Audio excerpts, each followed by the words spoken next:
Hello everyone, Vijay Nagar में आपका स्वागत है। प्रीवियस लेक्चर में लोग एक्सरसाइज 8.3 कंप्लीट किए हुए थे। आज हम लोग नया टॉपिक लेके आए हुए हैं जो हमारे पास ट्रिग्नोमेट्री आइडेंटिटीज है, और ये हमारे पास मोस्ट इंपॉर्टेंट टॉपिक पूरे इस चैप्टर के लिए है, क्योंकि ये हम लोग ट्रिग्नोमेट्री आइडेंटिटी यदि हम लोगों को समझ में आएगा तो पूरा चैप्टर हमारे पास क्या होगा, क्लियर होगा।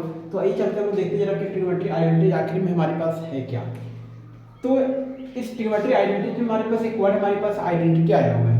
तो आइडेंटिटी के बारे में हमारे पास क्लास 8 में हम लोग पढ़े हुए थे, कुछ आइडेंटिटी पढ़े हुए थे, जैसे a प्लस बी का whole square, A square plus 2ab plus B square. तो उसी तरीके से हम लोग उसको डिस्कशन कर लेते हैं कि यू मे रिकॉल दैट, ये लोग रिकॉल कर पा रही है an equation is called identity, कि हमारे पास कोई भी इक्वेशन आइडेंटिटी कब होता है, when it is true for all values of the variable involved, कि उसमें जितने भी हमारे पास वेरिएबल इन्वॉल्व होते हैं उस वेरिएबल का कोई भी वैल्यू क्या होता है हमारे पास सेटिस्फाई करता है, उस इक्वेशन को क्या करता है, सेटिस्फाई करता है। Similarly an equation involving trigonometry ratios, ये क्या है हमारे पास इक्वेशन जो ट्रिग्नोमेट्री रेशियो को क्या करता है, इन्वॉल्व करता है, of an angle is called trigonometry identity. तो हमारे पास क्या कहलाता है, वो ट्रिग्नोमेट्री आइडेंटिटी कहलाता है। चलिए आगे हम लोग हमारे पास मेन जो ट्रिग्नोमेट्री आइडेंटिटी हमारे पास पढ़ना हम लोगों को, उसको यहाँ पे हम डिस्कस करते हैं। तो स्टार्टिंग यहाँ पे हम लोग करते हैं।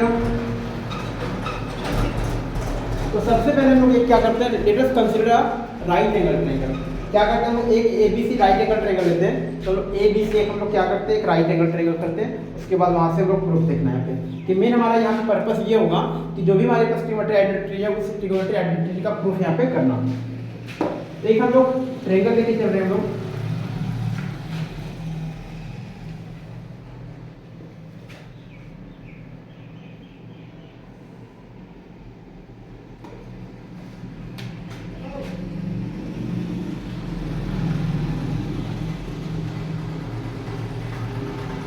तो क्या लेके चल रहे हैं कि let us consider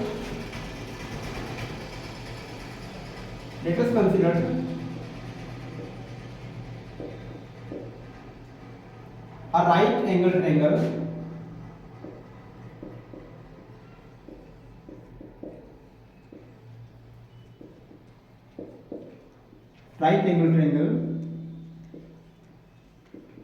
ABC at B। तो हम लोग सबसे पहले क्या लेके चल रहे हैं कि हम लोग एक राइट एंगल ट्रायंगल ABC लेके चल रहे हैं, राइट एंगल एट बी, यानी यहाँ पे हमारे पास right angle B at B हमारे पास है। तो वी हैव, तो हम लोग यहाँ पे ये बोल सकते हैं, तो वी हैव हमारे पास क्या मिलेगा हम लोग, तो पाइथागोरस थ्योरम में जानते हैं कि right angle triangle Pythagoras use कर सकते हैं। तो यहाँ पे हम लोग को जो मिलेगा AB का स्क्वायर प्लस क्या मिलेगा कि हम लोग AB का स्क्वायर प्लस BC का स्क्वायर जो हम लोग का होगा, ये हमारे पास AC के स्क्वायर के इक्वल होगा। क्या होगा, AB का जो स्क्वायर होगा हमारे पास प्लस BC का स्क्वायर होगा, AC के स्क्वायर के बराबर होगा। और इसको हम लोग अभी इक्वेशन नंबर 1 लेके चल रहे हैं। हम लोग क्या लेके चल रहे हैं, इक्वेशन नंबर 1 लेके चल रहे हैं कि AB का स्क्वायर प्लस BC का स्क्वायर इक्वल टू AC का स्क्वायर, ये हमारा इक्वेशन नंबर 1 है। अब इस इक्वेशन 1 को हम लोग क्या करेंगे, पूरे इस इक्वेशन 1 को हम लोग क्या करेंगे, AC से हम लोग क्या करेंगे, डिवाइड करेंगे। तो dividing each term of equation 1,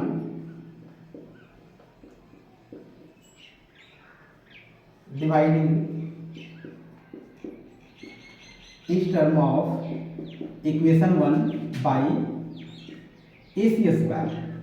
तो वी गेट क्या मिलता है हम लोग को, देखते हैं यहाँ पे जरा देखते हैं क्या हमारे पास करेंगे। तो dividing each term of equation 1, जो हमारे पास इक्वेशन नंबर 1 है, उस इक्वेशन नंबर 1 को क्या करेंगे, इक्वेशन नंबर 1 के हर एक टर्म को AC स्क्वायर से डिवाइड देंगे। तो हम लोग को यहाँ पे क्या मिलेगा, तो हम लोग को ये मिलेगा AB का स्क्वायर अपॉन AC का स्क्वायर प्लस BC का स्क्वायर अपॉन AC का स्क्वायर इक्वल टू AC का स्क्वायर अपॉन AC का स्क्वायर।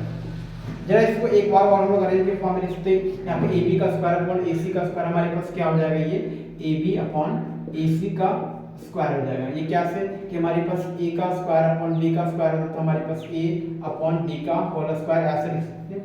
तो उसी तरीके से यहाँ पे हम लोग AB अपॉन AC का होल स्क्वायर यहाँ पे राइट कर रहे हैं। यहाँ पे क्या मिलेगा हम लोगों को, प्लस में BC अपॉन AC का होल स्क्वायर ये हमारा हो जाएगा, और यहाँ पे हमारे पास AC अपॉन AC का होल स्क्वायर हो जाएगा। तो ये हो जाएगा हमारा। अब यहाँ से हम क्या देखें कि AB अपॉन AC, अब यहाँ पे चलते हैं कि हमारे पास AB अपॉन AC यानी एंगल A के लिए जो हमारे पास होगा, इस एंगल A के लिए जो हमारे पास AB और AC जो हमारे पास होगा, AB अपॉन AC जो हमारे पास होगा, ये हमारे पास बेस का वर्क करेगा और ये हमारे पास क्या करेगा, हाइपोटेन्यूज का काम करेगा। यहाँ पे जब एंगल होगा तो इस एंगल ए के अकॉर्डिंग हमारे पास ये एडजेसेंट साइड ऑफ एंगल, ये हमारे पास ये बेस का वर्क करेगा, ये हमारे पास हाइपोटेन्यूज का वर्क करेगा। ये हमारे पास आ जाएगा cos ए का हमारे पास क्या हो जाएगा, होल स्क्वायर हमारे पास हो जाएगा। और BC अपॉन AC हमारे पास क्या हो जाएगा, BC अपॉन AC हमारे पास हो जाएगा। ये हमारे पास sin ए का हमारे पास क्या हो जाएगा, होल स्क्वायर हो जाएगा। और AC अपॉन AC हमारे पास क्या हो जाएगा 1, और 1 का स्क्वायर हमारे पास क्या मिलेगा, 1 मिलेगा। तो इसी को फाइनली हम लोग इस तरीके से लिख सकते हैं। हम लोग क्या लिख सकते हैं, cos ए का स्क्वायर हमारे पास cos स्क्वायर ए हमारे पास होगा, एंड प्लस हमारे पास sin स्क्वायर ए होगा, इज इक्वल टू हमारे पास क्या होगा, 1 होगा हमारे पास। तो इसको इक्वेशन 2 लेके हम लोग चलते हैं। क्या लेके चलते हैं हम लोग, इक्वेशन 2 के लेके चलते हैं। तो ये हमारा क्या मिला, sin square A plus cos square A equal to 1 मिला। तो एक हमारे पास यहाँ पे क्या है, एक आइडेंटिटी आया। अब ये जो हमारे पास आइडेंटिटी आया, आइडेंटिटी का हमारे पास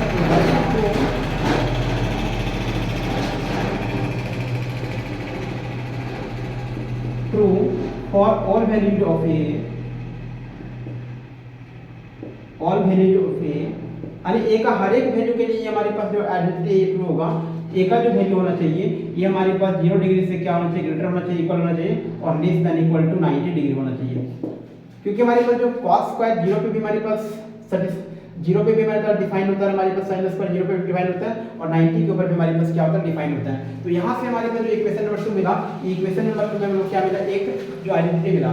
अब इसी आइडेंटिटी एक हमारे पास आइडेंटिटी मिला, बाकी इसी का यूज हम लोग करेंगे, और बाकी अदर्स टू आइडेंटिटी को हम लोग क्या करेंगे, लाने का ट्राई करेंगे। तो हमारे पास इक्वेशन नंबर 1 यहाँ पे जो हमारे पास है। अब इस इक्वेशन नंबर 1 को क्या करेंगे, इस इक्वेशन नंबर 1 में क्या करेंगे, हर एक टर्म को AB स्क्वायर से डिवाइड करेंगे। तो फिर क्या करेंगे, नो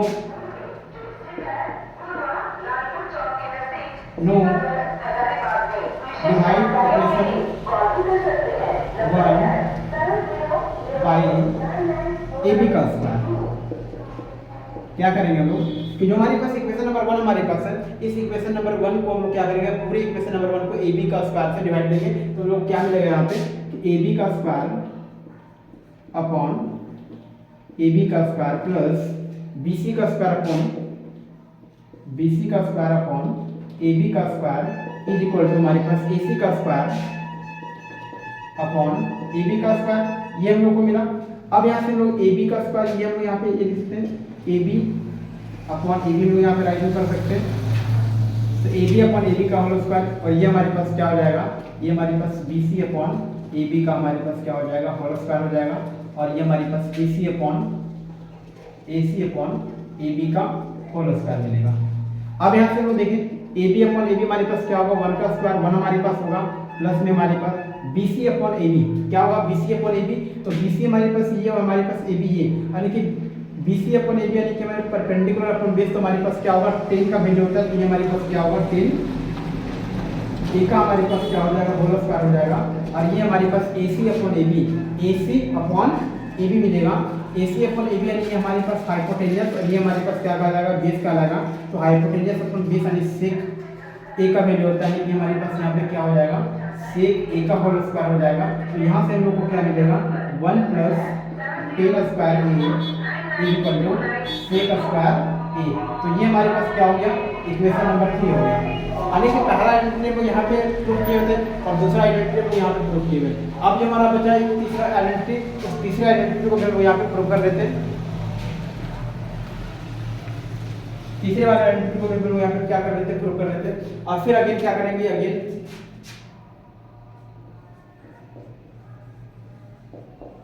डिवाइड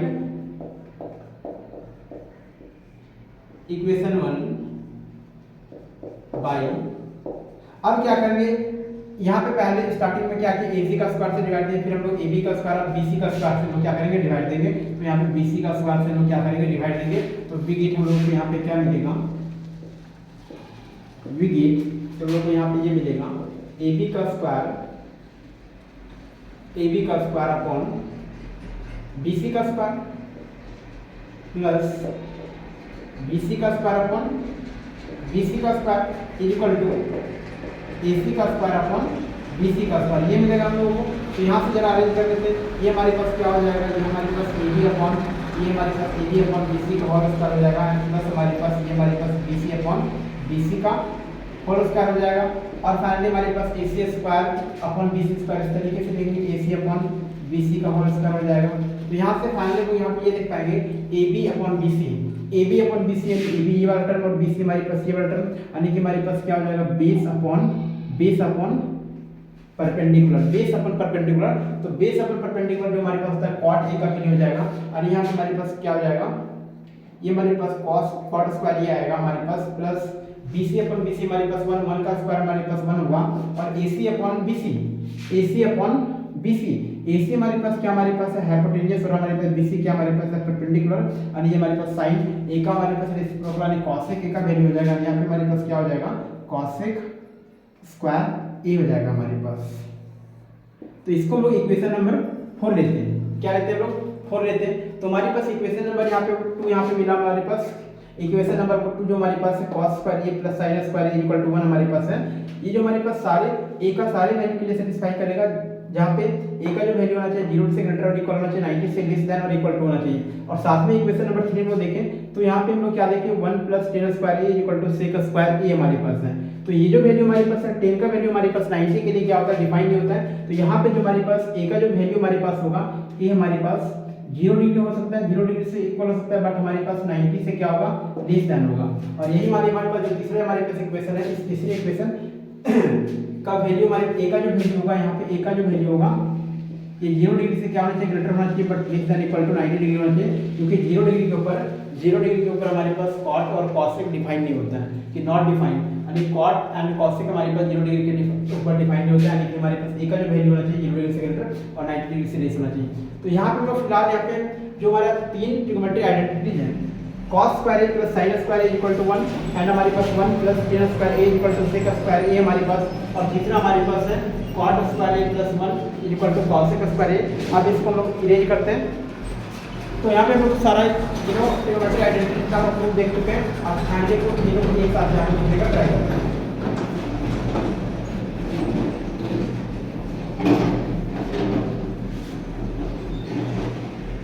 तो यहाँ पे तीनों ट्रिग्नोमेट्रिक आइडेंटिटी था, उसको एक बार यहाँ पे लिखने का ट्राई करते हैं। तो जो पहला हमारे पास ट्रिग्नोमेट्रिक आइडेंटिटी था क्या था? पहला हमारे पास जो था, पहला हमारे पास क्या था, ये हमारे पास cos square A plus sin square A equal to हमारे पास क्या मिला 1 मिला।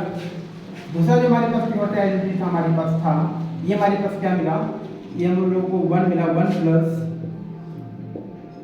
Plus tan square A is equal to sec square A मिला हम लोगों को।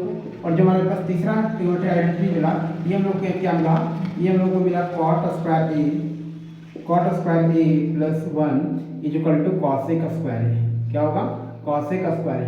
अब यहाँ पे जो आइडेंटिटी नंबर 1 है, आइडेंटिटी नंबर 1 हमारे पास A का क्या क्या वैल्यू हो सकता है, तो A का सारा वैल्यू के लिए सेटिस्फाई करेगा, 0 डिग्री से ग्रेटर होना चाहिए और इक्वल होना चाहिए, और less than equal to 90 degree. ये हमारे पास पहले के लिए हो गया। दूसरे वाले में जो 10A हमारे पास है, 10A और sec A हमारे पास 90 के लिए डिफाइन नहीं होता है। तो 90 के लिए डिफाइन नहीं होता है, लेकिन हमारे पास A का वैल्यू हमारे पास 90 से क्या होगा लेस होगा, 90 डिग्री से लेस होगा, बट हमारे पास 0 डिग्री के इक्वल और ग्रेटर हो सकता है। अब उसी तरीके से cot square A plus 1 equal to cosec square A हमारे पास है। तो cot A और cosec A हमारे पास 0 डिग्री पर डिफाइन नहीं होता है, बट हमारे पास 90 के लिए डिफाइन होता है। तो A का जो वैल्यू हमारे पास होगा आइडेंटिटी नंबर 3 के लिए हमारे पास, ये हमारे पास 0 डिग्री से हमारे पास क्या होगा ग्रेटर होगा, बट हमारे पास less than equal to 90 degree होगा। तो यहाँ पे हम लोगों ने तीनों आइडेंटिटी को एक साथ यहाँ पे हम लोगों ने लिख लिया। यहाँ पे जो हमारा 3 आइडेंटिटी है उस 3 आइडेंटिटी को एक साथ लिखा हम लोगों ने, और यहाँ पे हम लोग सारा समझ चुके हैं कि हमारे पास A का क्या क्या वैल्यू हो सकता है, कि A का हर एक वैल्यू के लिए क्या होगा सेटिस्फाई करेगा। इसी कारण से इसका नाम क्यों क्या पड़ा, आइडेंटिटी पड़ा है। तो हम लोग आइडेंटिटी का यूज हम लोग जो एक्सरसाइज 8.4 है, एनसीईआरटी का एक्सरसाइज 8.4 है, उस 8.4 में पूरा हम लोग क्या करेंगे ट्रिग्नोमेट्रिक आइडेंटिटी का यूज करेंगे। साथ में इस ट्रिग्नोमेट्रिक आइडेंटिटी का यूज करके हम लोग क्या कर सकते हैं, यदि किसी एक ट्रिग्नोमेट्रिक आइडेंटिटी का वैल्यू दिया गया हो तो अदर जो बाकी अदर ट्रिग्नोमेट्रिक आइडेंटिटी है, तो ट्रिग्नोमेट्रिक रेशियो जो हम सारे का वैल्यू कैलकुलेट कर सकते हैं। So thank you. आज इस लेक्चर में यहीं तक रखते हैं हम लोग। आप लोगों को वीडियो अच्छा लगा हो तो लाइक कीजिए एंड सब्सक्राइब कीजिए।